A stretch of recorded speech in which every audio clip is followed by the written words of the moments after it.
People think this song is a celebration. They blast it at football games, wave flags to it at rallies, but it's not a celebration. It's a scream, a bitter one, a scream wrapped in red, white, and regret. I'm Joe Sonza. Together we'll reveal how music connects us with others, culture, and ourselves. This is Aux. Plug in. The Myth. Born in the USA by Bruce Springsteen is one of the most played, most quoted, most misunderstood American anthems in existence.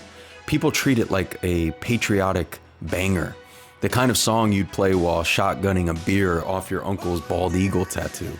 But the truth? Almost no one actually listens to it. They hear the hook, not the hurt. They chant the chorus but ignore the chapters. They hear America the Beautiful, but the song is singing America the Broken. The reality. Come back home to the refinery. Man says, son, if it was up to me.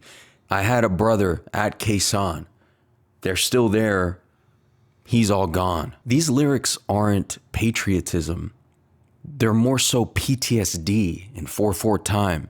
This is the story of a man chewed up by war and spit back into a country that forgot it sent him there.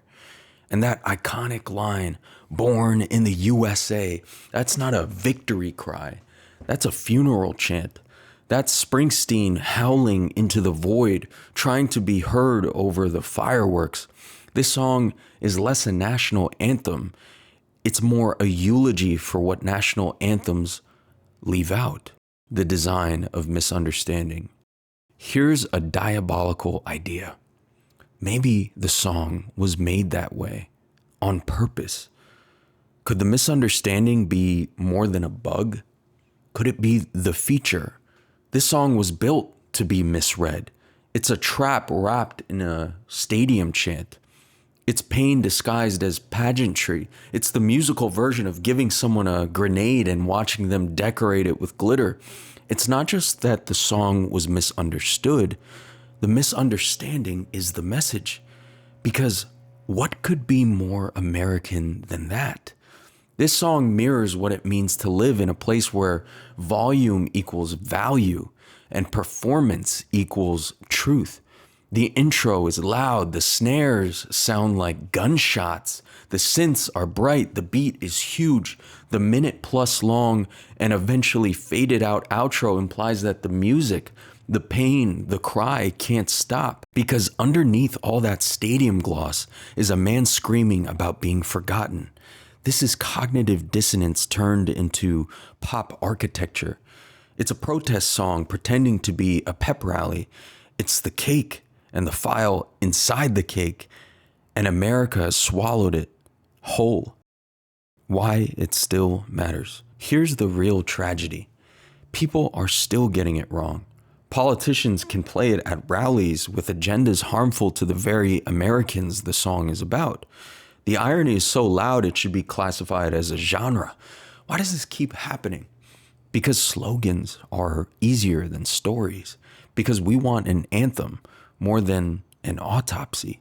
Because we love the idea of America more than we're willing to deal with the reality of it.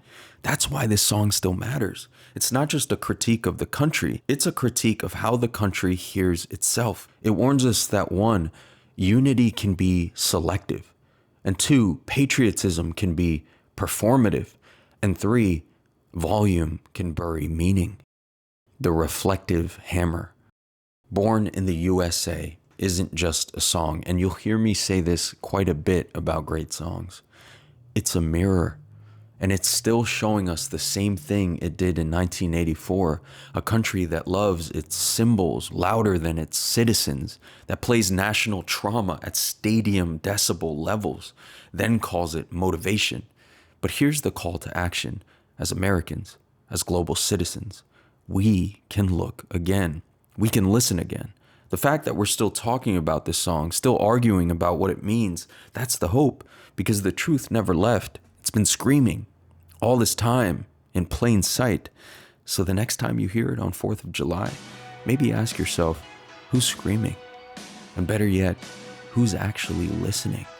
Can you? Can I? If you want more breakdowns of songs that have been misheard, misunderstood, or misused, subscribe. I'm Joe Sonza. This is Aux. Thank you for plugging in.